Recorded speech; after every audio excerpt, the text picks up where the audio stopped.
Are people actually mixing Tegretol with cocaine and taking it? Find out today on Medical History Mysteries.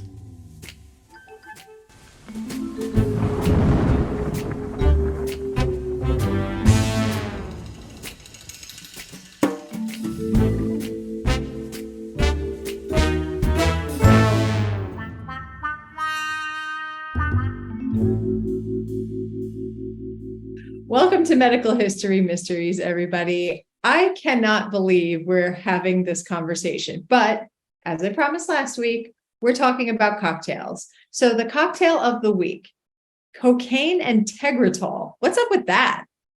Well, it's not something that people are doing on their own per se. They're not getting prescriptions filled for Tegretol or Carbamazepine, as it's known, and then mixing it themselves with cocaine. It turns out that this is the form of cocaine that's most likely found in some cities as the kind of cocaine you'd buy on the market in some of these cities. Why add the carbamazepine? I mean, first of all, who comes up with this stuff? Why would I pick, of all drugs, Tegretol as the drug to add to cocaine? And why would I want to add it in the first place? So, as it turns out, carbamazepine is often added to cocaine to boost the euphoric effect. So that means I'm using less cocaine in this formula that I'm selling you, and carbamazepine, which I've, garnered or somehow acquired, maybe illicitly, maybe someone sold it to me, whatever. And therefore what? I'm generating this product that you're using that costs me less as the person who supplies you with this drug. You're maybe being told to pay more for it because it's an even better combination than just cocaine by itself. And so there's the sales pitch, if you will, the buy and sell, okay? But that may be all well and good. I would never tell anybody how to live their life. If you want to use substances, that's, it's entirely up to you. As long as you don't hurt somebody else, you could do whatever you want.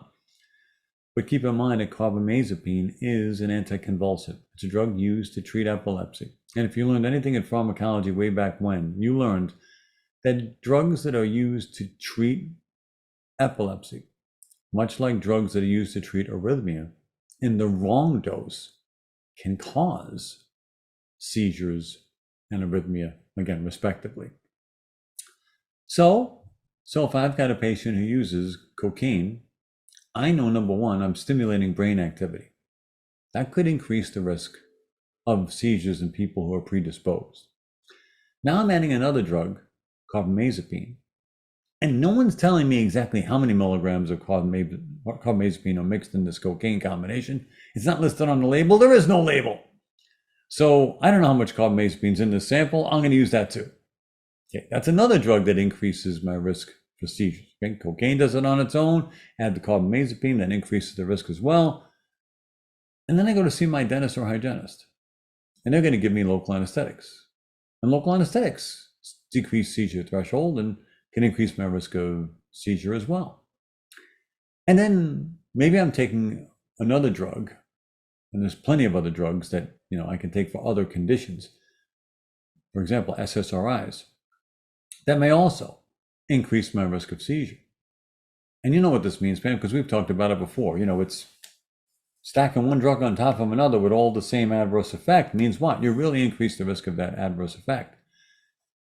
But I'm a hygienist or a dentist, some dental professional out there, in the middle of nowhere in US, and my patient's using this cocktail, this combination. I have no idea. It's not like they know. They may actually just tell you, even if they do tell you this, once in a while I use cocaine. But you have no way of knowing that they've used a mixture of cocaine and carbamazepine. And you're willing to give them anesthesia. And by the way, they take an SSRI for their depression or anxiety. How many dental professionals out there marry all that up and say, holy cow, the last thing I want to give you is too much epinephrine, or maybe a large amount of local anesthesia, because I'm going to contribute to the potential for this medical emergency in my chair. I'm not ready for this. There's nothing on your chart that says you've ever had a seizure before. And so that's why I love when we do these medical history mysteries, Pam, because we're alerting people out there to the potential for problems that they may not otherwise encounter or even anticipate. It's kind of doubly a bummer because obviously the user doesn't know. And obviously, that's I don't know. I feel like that's a breach of their rights, if you will. If you're buying something, you're expecting to get a certain product. Now, I honestly, other than on TV, I've never even seen cocaine. I'm going to just admit to being a little bit naive here and a little bit inexperienced, but could it look different if it's mixed with carbamazepine? Or is there a way that somebody, as we are increasing awareness, is there a way somebody could determine that before they take it and potentially put themselves at risk for a seizure? It's hard to say because carbamazepine itself in its tablet form is basically white. And so if you crushed it up, it wouldn't be a white powder. If you made it as smooth as possible, with trituration, that's a pharmaceutical word right there. You can mix it pretty well together so that you may not even know there's carbamazepine in it. And I will say that many people who buy cocaine may be told it contains this other ingredient, therefore you should buy this because it's better. And maybe they're not told at all that it could affect you because it has this extra ingredient in it. But keep in mind also that whether or not I know carbamazepine is in there, I may not again tell you that I've even tried cocaine to begin with. And the greater point here is, I'm going to say this as frankly as I can, okay? You don't buy a Lamborghini expecting high fuel economy, right? So you don't buy cocaine and expect to get full disclosure about what the ingredients are from the patient, from the person you're buying it from. So again, they may not know, and there may not be any expectation to know, but that doesn't mean that it's not a problem for us, because at the end of the day, that medical emergency becomes our emergency.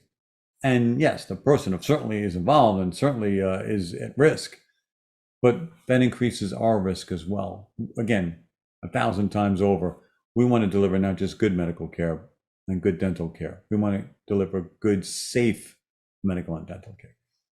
Wow. Well, this was a new one for me. And so I don't know. Thank you so much for sharing this and for sharing,